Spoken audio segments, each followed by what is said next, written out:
Hello everyone, কেমন আছো সবাই? আশা করছি সবাই ভীষণ ভালো আছো। আমিও ভীষণ ভালো আছি। তো আজকে একটা স্পেশাল দিন, সেটা হচ্ছে আজকে আমার মেয়ের 2 বছর কমপ্লিট হবে। তো আজকে ওর জন্মদিন। তো কালকেও শরীরটা বেশ একটা ভালো ছিল না, একটু গা গরম গরম ছিল। তো এখন দেখছি না, একটু ভালো আছে। আর কি বলো তো, মেয়ের শরীর ভালো না থাকলে না মায়েদের ভালো লাগে না। তো যাই হোক, আজকে ওর জন্মদিন খুবই ছোট্ট করে একটা সেলিব্রেশন করা হবে, সেটা হচ্ছে ঘরেই করা হবে। আর হচ্ছে আমার দিদিরা এসছে, ওর জন্মদিন উপলক্ষেই এসছে। তো এই কজন মিলেই আমরা খুব ছোট্ট করে একটা সেলিব্রেশন করব। আর তোমাদের দাদাভাই গেছে হচ্ছে বাজার করতে, মাছ মাংস সব আনতে গেছে। তো দেখি কি বাজার করে নিয়ে আসে। তো ভেবেছি যে ওকে মানে রান্নাবান্না করে, সমস্ত কিছু রান্নাবান্না করে সামনে সাজিয়ে খেতে দেব। তো দেখা যাক কি হয়। তো চলো পুরো ভিডিওটা তোমরা দেখতে থাকো। তো আজ তো মেয়ের জন্মদিন, তো সেই জন্য মেয়ের বাবা সকাল সকাল বাজার করে নিয়ে এসছে। এদিকে দেখো চিংড়ি মাছ নিয়ে এসছে, চিংড়ি মাছ দিয়ে হচ্ছে মালাইকারি করবো। আর এখানে হচ্ছে খাসির মাংস। তো সব কিছু দুপুরেই রান্না করবো, ইচ্ছা আছে মানে সাজিয়ে গুছিয়ে ওকে খেতে দেবো, কিন্তু মেয়ের শরীরটা আবার ভালো নেই। তো দেখা যাক কী হয়। আর এদিকে দেখো লুচি ভাজবো, এখন সকালবেলা হচ্ছে লুচি আর ঘুগনি তরকারি হবে। তো ঘুগনিটা রান্না করা হয়ে গিয়েছে, এখন লুচিটা ভেজে নেবো।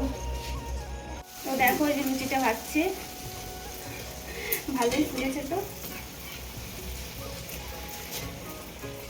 তো বেশ অনেকদিন পর লুচি আর ঘুগনির তরকারি খাবো।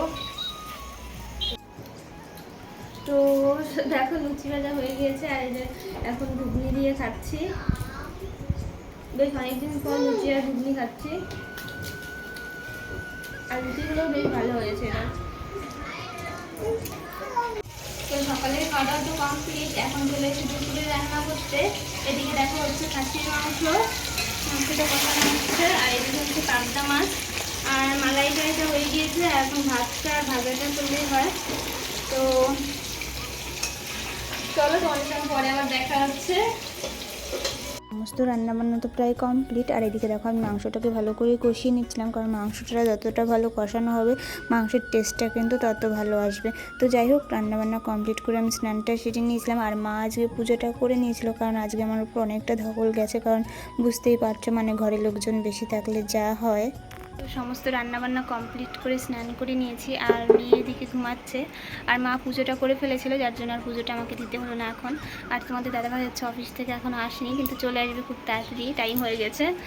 আর মেয়ে ঘুম থেকে উঠলে ভেবেছে ওর বাবাও চলে আসবে। ওর মেয়ে ঘুম থেকে উঠলে মানে ওকে সাজিয়ে গুছিয়ে খেতে দেবো, আর কিছু ফটো বা রিলস বানাবো এরকম ভেবেছি। আর এদিকে দেখো আমি এই নতুন নাইটিটা পরেছি। এই নাইটিটা তো সেই ননদের বাড়িতে গিয়ে কিনেছিলাম, তো আজকেই প্রথম পরা হলো। এর আগে একদিন পরে বোধহয় ভিডিও বানিয়েছিলাম, এরকম করেছিলাম। তো যাই হোক, আজকেই প্রথম পরলাম। তো কেমন লাগছে অবশ্যই জানিও। তো মেয়ের তো শরীরটা কালকে ভালো ছিল না, কিন্তু আজকে দেখছি না একটু ভালো আছে। কালকে একটু জ্বর জ্বর ছিল গায়ে, কিন্তু আজকে দেখলাম না একটু ভালো আছে। সকাল থেকে বেশ মন মেজাজ মনে হলো ভালোই আছে। তো যাই হোক, দেখা যাক আজকের দিনটা কেমন কাটে, আর তোমাদের সঙ্গে তো অবশ্যই শেয়ার করব। এদিকে দেখো মেয়েকে খেতে দেবো দেখে আমি বাটিতে বাটিতে সবগুলো সাজাচ্ছিলাম। আর তোমাদের দাদাভাই অফিস থেকে চলে এসছে, তো এখন আমি ওকে মানে বসিয়ে কতগুলো ছবি বা রিলস বানাবো। এদিকে দেখো মেয়েকে নতুন জামা পরিয়ে দিয়েছি, এই জামাটা তো দিদি দিয়েছে। আর এদিকে দেখো আমার মেয়ে হচ্ছে সাজুগুজু হচ্ছে। আমি দেখছি আমার মেয়েটা খুব সাজতে গুজতে ভালোবাসে, মানে কোথাও যাবে ওকে চুল বাঁধতে হবে, সানগ্লাস পরতে হবে, এসবও খুব পছন্দ করে। তো যাই হোক, মেয়ে মানুষ একটু সাজলে গুজলে ভালোই লাগে। এদিকে দেখো ওকে সাজিয়ে দিয়েছি। আর এই চেনটা তো আমাদের বাড়ি থেকে দিয়েছিল, আর হাতে যে ব্রেসলেটটা পরে আছে ওটা হচ্ছে আমার দিদি দিয়েছিল। আর যে চুড়িটা পরে আছে ওটা তো আমরাই বানিয়ে দিয়েছিলাম। এদিকে দেখো সব কিছু সাজিয়ে গুজিয়ে দিয়েছি। আছে 5 রকমের ভাজা, লেবু, স্যালাড, আম, তারপর পায়েস, তারপরে মাংস, পাবদা মাছ, চিংড়ি মাছের মালাইকারি, 5 রকমের মিষ্টি, আরেক রকমের মিষ্টি, আর হচ্ছে দই, আর সাথে হচ্ছে জল। তো যাই হোক, সকাল থেকে অনেক খাটাখাটনি করে আমি এগুলো করেছি। তো দেখো এগুলো সকাল থেকে রান্না করেছি। আর এদিকে মেয়ে তো খেতে বসবে না, কান্না করছে একা একা। হবে মা? তো খেতে তো ভালোবাসে না, এই জন্য বসবে না। তো যাই হোক, এগুলোই আমি সকাল থেকে রান্না করেছি। তো এত খাবার দেখে আমার মেয়ে কিছুতেই একা খেতে বসবে না, ভাবছে মা যদি আমাকে খাইয়ে দেয়, সেই জন্য ওর বাবার কোলে বসে কিছুটা ছবি তুললো। আর এদিকে দেখো দাঁড়িয়ে আছে, হাতে একটা শশা নেই, তাও সে বসবে না।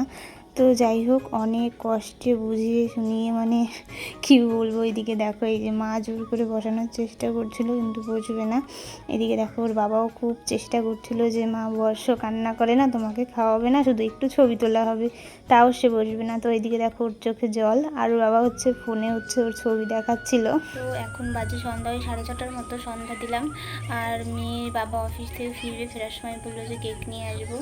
তো দেখা যাক, কেক নিয়ে আসলে মানে কেক কাটবো সন্ধ্যার সময়। তো মেয়েকে যখন দুপুরবেলা খাবার সাজিয়ে দিচ্ছিলাম ও ভীষণ কান্নাকাটি করছিল, আর মানে বসতেই চাইছিল না, কারণ ও ভাবছিল যে হয়তো মা এখন আমাকে ভাত খাওয়াবে, এই ভেবেই ও কান্নাকাটি শুরু করে দিয়েছিল। তো যাই হোক, ও কয়েকটা শুধু ছবি তুলেছে, যেমনটা ভেবেছিলাম সেরকমটা হয়নি। তো ছোটো মানুষ মানে বুঝতে পারিনি ব্যাপারটা। তো যাই হোক, সন্ধ্যার সময় এখন কেক কাটবো, কটা বেলুন আনবো, ওটাও মানে করবো। তো চলো ভিডিওটা দেখতে থাকো। তোমাদের দাদাভাই হচ্ছে অফিস থেকে ফেরার পর আমরা চলে এসেছি কেক নিতে। ওরই নিয়ে আসার কথা ছিল, তারপরে বললো যে একা একা কেক নিয়ে আসলে যদি কেকটা নষ্ট হয়ে যায় তাহলে আমি অফিস থেকে ঘরে যাই, তারপরে আমরা কেক নিতে আসবো। তো দেখো আমাদের সঙ্গে হচ্ছে মেয়েও এসেছিলো।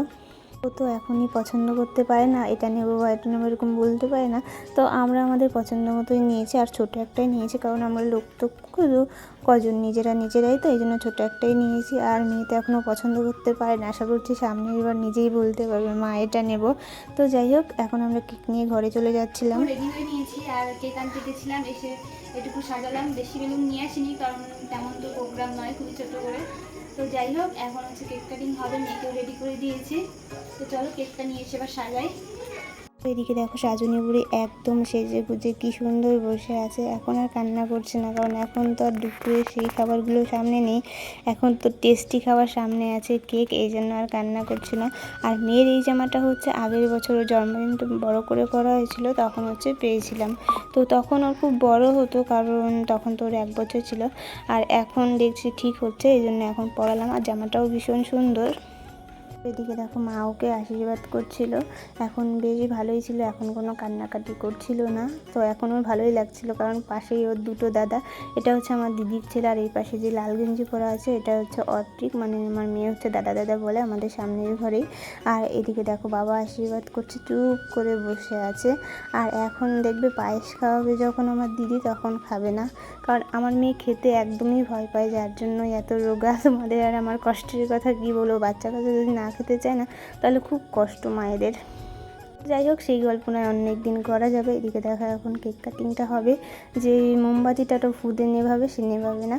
তো যাই হোক, এদিকে দেখো কেকও কাটবে না, এখন আমি ওকে জোর করে ধরে কেক কাটিয়ে দিচ্ছিলাম। তো এটা আর ভিডিও করা হয়নি তারপরে আর। তো যাই হোক, এটাই ছিল আজকের ভিডিও, তোমাদের কেমন লাগলো সেটা অবশ্যই কমেন্ট করে জানিও, আর ভালো লাগলে অবশ্যই একটা লাইক কমেন্ট করে পাশে থেকো। টাটা।